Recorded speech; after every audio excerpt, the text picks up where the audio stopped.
How's it going? Happy Sunday, everybody, from the Quarantine Cafe. This is day 6 for us. Figure we do something with eggs today, since a lot of you guys would be up and breakfasting and brunching. I think we missed the breakfast window, but for most of us who like to kind of have this is not going to apply to any of you with kids, and if so, I apologize for my tone deafness. But for those of us who want to kind of just, hang around the shanty and just have a leisurely brunch, this would be a good one for us.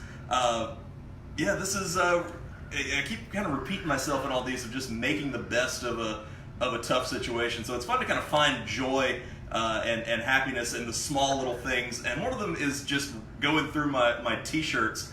Wendy buys me all of my really awesome t-shirts and socks. Because those of you who know me know that I love really funky and fun socks, which I'm not wearing right now. However, I am wearing, this is my favorite shirt in the whole wide world. It is an Adult Swim, came from, I think it was it from LA? Adult Swim Festival. The Adult Swim Festival. It is a possum hugging a hot dog with the Adult Swim logo where the mustard would be. And that brings me no end of joy to wear. So thank you to Wendy and to anybody else who gets their partner awesome clothing. Yeah. And fun socks too. But That's I can't right. see those. We'll do those. I know it's kind of cold outside, so probably I should have been wearing them. But in any event, let's get down to really what we're here for. When we originally wanted to do this, I was kind of thinking about, all right, do we do what would be a good way to make use of some eggs and kind of turn it into a dinner for several people, because I do know a lot of you are cooking for more than just 2 out there, and so the idea of an omelet kind of came up. And then the more I thought about it, the more I'm like, okay, well, the technique's kind of particular. You can only do really one, if you're mindful of it, you can probably do 2 at a time. But if you're trying to feed a crowd and have everybody eat together, not really the best. And there are better omelet videos out there. Jacques Pepin has a couple out there on YouTube that are just far better than anything that I could give you, and I would just be ripping him off anyway. So then the idea shifted to frittata, which is a great kind of compromise of that. It's a baked egg. Think of it, if you've never had one before, think of it almost like a baked omelet that requires a whole lot less technique and fussing over. But looks fancy. Yeah, it looks fancy, sounds fancy. That's right. Sure to impress, but it kind of hits all the same notes. So I just got a little bit of butter melted over medium-low heat in my skillet right here. And this is pretty simple. We're doing this for 2. If you want to scale this up from like 4 to 6, you can do that. These are just 4 eggs sitting in here. I'm going to add a little bit of salt and pepper to that. Not too much, because I got some salty things going on. Jennifer Miller is asking for tacos on Tuesday. Pretty please. Tacos on Tuesday. We will definitely see what we can make happen with that. So while kind of going out of order here, but I've got really any filling that you guys want to add into this is great. We happen to have some cooked broccoli. If you have frozen broccoli, really on the vegetable front, the important part is that you get the water pressed out of it, because it'll create some weird kind of rubbery texture if you have some of that hanging around in the eggs. And then this is Black Forest ham. This is legit Publix deli ham. This is not anything fancy. This is not we're using the finest country ham or anything. No, this is cheap ass lunch meat right now that we're trying to stretch. And really all I'm doing is just warming this through. Now I'm really excited about tacos on Tuesday. I feel like I have to change our plans. And Krista Miller's on, so she'd be excited about that too. Yes, got a little fellow. Can we mix Mexican and Latin and have like taco file? There you go. A good word there. So I'm using a fork right now. I'm just kind of whisking these till they're nice and homogeneous. Oh, okay. Woody's back, and he says he loves frittatas. Yeah, I love what Woody and the guys in Roswell and Alpharetta have been doing with the takeout model. Please keep it up. I saw you guys are closed for the next 2 days to kind of restock supplies. Be looking forward to seeing you guys in action back on Tuesday. Brian Pernice, the hardest working man in restaurants in Atlanta right now. Right. That man is an inspiration. And so next up, we've got cheese. Really, any shredded cheese you have, the ratio we'll put up later is probably the most important part. This is just basic shredded. Would you buy like the Mexican cheese blend? Yeah, I like the Publix Mexican blend. Yeah, if you have cheddar, that works. If you have Swiss, that works. If you're bougie, and I won't tell you if you have Gruyere or anything like that floating around, that would be good too. I like something that can melt kind of creamy and then something that's a little salty and nutty, so this is just grated Parmesan. Stir that on in. Ham's warming up. Yep. Patty Davis back in the house. Hey, Patty. And we got Marissa Sharp and my sorority sister, Beth Barron. Oh, hey, everybody. Nice to see you. Happy Sunday. This is, if you would have told me 5 or 6 years ago that I would say something like, I'm excited to be cooking brunch food for you all, you might have called me a liar. I actually am excited to be doing this for everybody. That's the dirty secret. Is most chefs, we tolerate brunch, but it tends to bring out the worst in some people. Yes. And there's one of those mathematical formulas of, I don't know if this is chemistry or physics, but it's like the law of entropy that small children plus syrup just is a recipe for disaster. So, we got our filling that's warmed through. Got our egg mixture that's going in. What is your dream post-quarantine meal in Atlanta from Krista Miller? Oh, man. Everything. With friends. I mean, that's probably the main part is, what is my dream postcard? Well, I go back to Lila. That was amazing. Lila would be great. I can't wait for that to reopen. I'm trying to think of some place that's not doing takeout right now. Probably just a crawl somewhere where I can get lots of things. Kronk Street Market would probably be up there, where get a sandwich from Fred's and then go to Ticonderoga, get a few cocktails, do that whole thing. Bar Mercado tapas. Yeah, anything like that. Buford Highway, several spots along there would make me very happy. Okay, we've got the very hardworking Beth McKibben, Eater Atlanta editor, on the line. She actually took a break from all of her breaking news to watch us. Yes, all of you in the Atlanta, or if you care about the Atlanta area and the restaurant scene, please tune into all the good work that Beth is doing, keeping everybody abreast on how restaurants are surviving through this, how we're changing, how we're, who's offering takeout, who's decided to, shutter up for right now. Great work. Thank you, Beth, and thank you for taking the time to join us. And to-go cocktails, more importantly. Yes, I consumed all of my quart container of batch cocktails yesterday, and so now I'm on the hunt for more. So with this this is pretty easy. We're just looking to kind of set the sides and the bottom here. I don't want to get this too high heat because I don't want any browning on this, but really, like I said, the technique is kind of similar in how we start making an omelet. If you wanted to go all the way into omelet, you would kind of keep stirring and filling in, like where the curds would start to solidify, and you'd fill that in with any of the runny part of the yolk, and then you'd work towards the flip. With this one, we're just going to kind of keep stirring until we start to see it set along the bottom. Pretty easy stuff here. Cassidy Baker says we're having the same thing in Dallas, trying to support my local places. That's awesome. Thank you, Cassidy. Thank you for everybody who's doing their best. I mean, that's kind of where we are right now. I mean, we're even.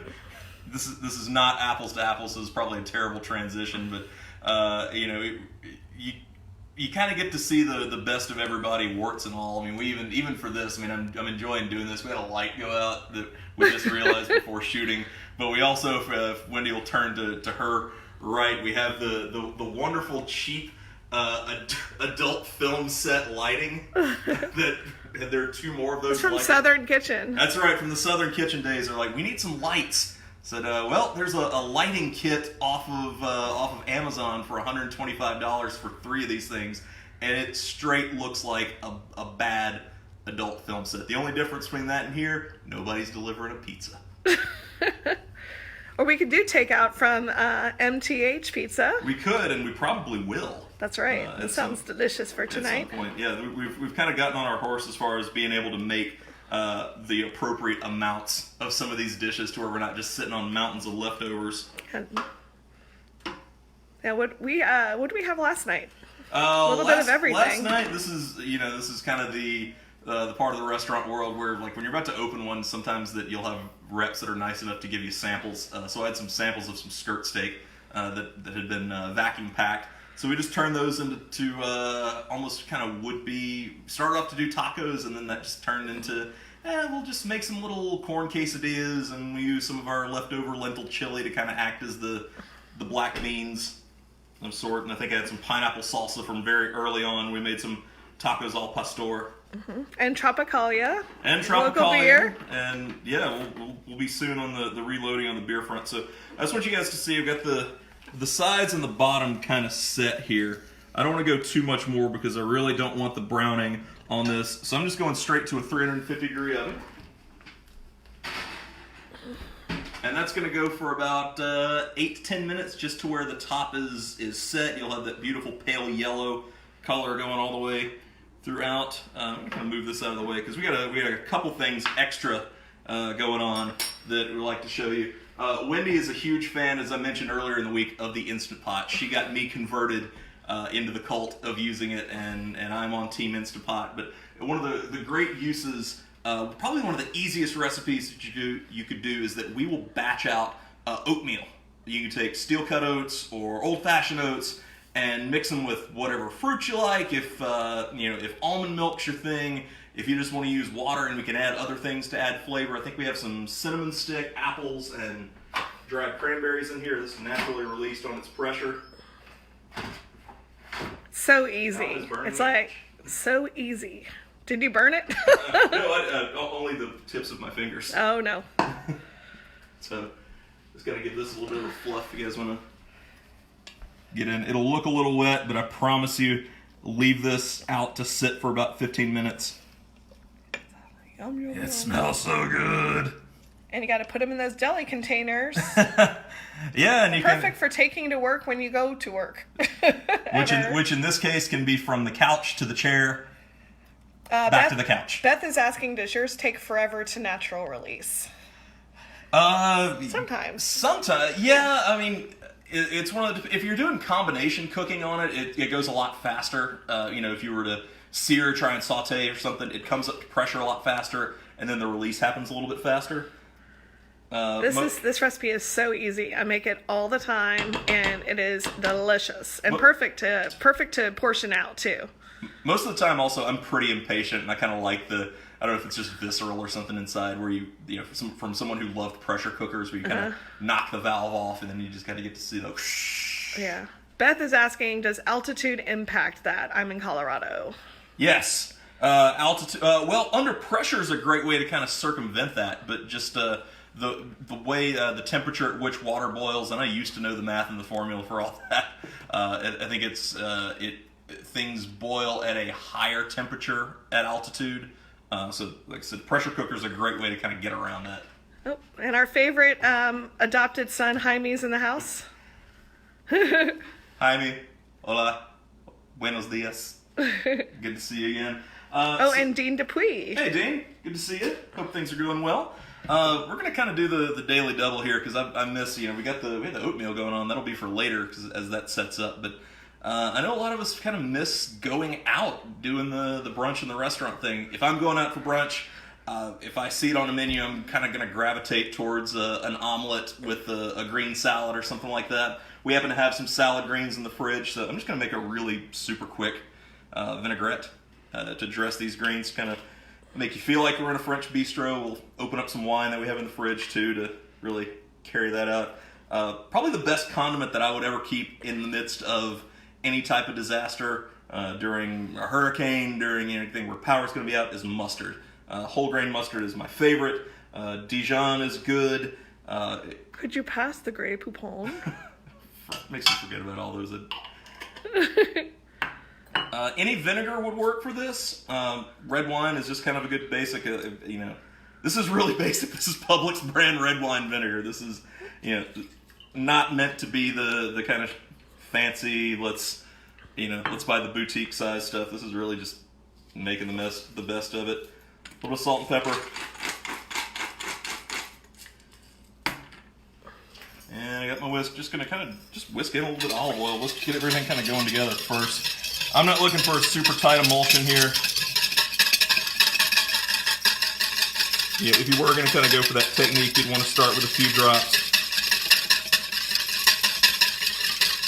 and really kind of get things going.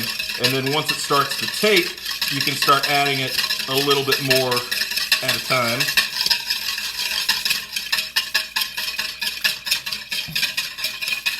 The mustard's going to act kind of as a light emulsifier, but really I'm not looking for this to be super tight and creamy. Not even going up all the way to like mayonnaise consistency with this. Just keep stirring. That's right. Yeah, just keep it going. We don't want to have it too broken on us. So what's the science behind us adding it slowly? So what we're doing is we're making an emulsion, and if you add it too quickly, so what you're doing when you're making an emulsion is you're combining unlike things. Of unlike densities and consistency. So in this case, we're just going to call vinegar, for the sake of it, water and oil. So fat and liquid. And so if you were to go too much all in at once, you would break it. You would never be able to kind of combine the two into one. You'll hear different schools of thought on the right ratio to use. Some people kind of like 3 to 1. We've got some really rich food cooking in the oven right now. We got a frittata, so I like something that's going to be a little sharp, acidic contrast to that. So we're going to go about 2 to 1 with ours. And so that's an easy vinaigrette. Anyone can make that. Yeah, you can keep that on hand for most things, right? Absolutely. And so, because we made a pretty good amount of it, normally you just want just enough to kind of coat the greens. I'm going to pour some of this out because I don't want this super soggy. You can always add more. You can't really take out. My hands are very much clean when we started this. Wendy can attest to that. Yep. So, lots of hand washing in this house. That's right. Bag lettuce. Everyone's using bag lettuce. There was actually a shortage of that. Was there? Yeah, it looked like a lot of bags were gone last time we were in the grocery store. I think there were. I just kind of, I'm not trying to buy a ton of this stuff, trying to be a good, responsible steward of what we have in there. If, any kind of greens. The cool thing about some of these is some of these dishes that we've used throughout, you can kind of add them and cook them down. And if somebody had asked about how do you make the most out of produce that's about to go, about to turn on you. If you have fresh fruit that's in there, we got some raspberries that could probably be used soon enough. I would put those in a pot on very, very low heat, like super low, and just let those cook down for a couple of hours, stirring them every once in a while. When I say really low, just to where you're not going to start to caramelize or anything, but it's just going to slowly release the natural sugars. If you wanted to add a tablespoon or so, just to kind of hustle the process along, you'd make something that's a little bit close to a fresh preserve. Like a compote, or is it that's different? Yeah, kind of something like that. And then if with things like greens, start to cook them down. Add them to soups, add them to stews. If you feel like there's kind of a random usage for some of that stuff.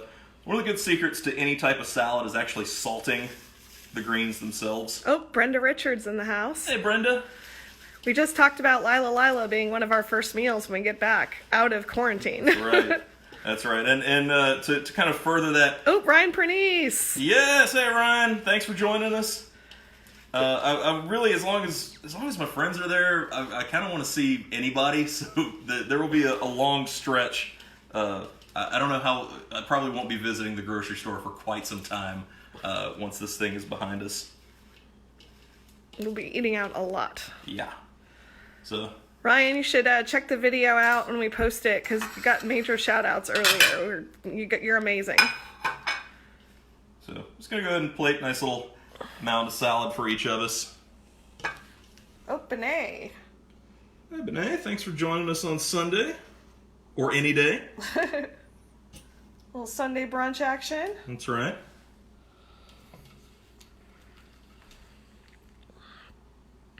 Yeah, I think... wash my hands yet again.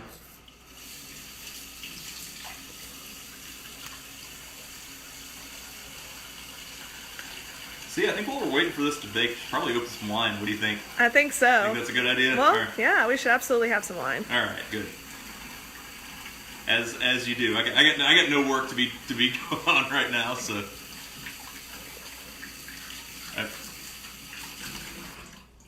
We're smelling pretty good. Let's go ahead and give this a check. I have no concept of time right now. We're getting pretty good. Is it almost there? Almost there. Okay. It's like, I'm sure everyone's excited to see the frittata. That's right. Oh, Trey Bailey. Hey, Trey. Thanks for joining up. What are we drinking? We are drinking a Chateau de Casse Bordeaux because it was what we had. God, that sounds so douchey to. Oh Bougie. man, I kind of hate myself right now. I need to be a little bit more man of the people. We're drinking a cold white wine. There you go. Whatever you got. Whatever's in the fridge. It's I've got friends who work in the wine business and they're nice enough to either give or barter some bottles with me. Oh my gosh, Kristen Miller wants to know what wine pairs well with the ESPN Ocho programming.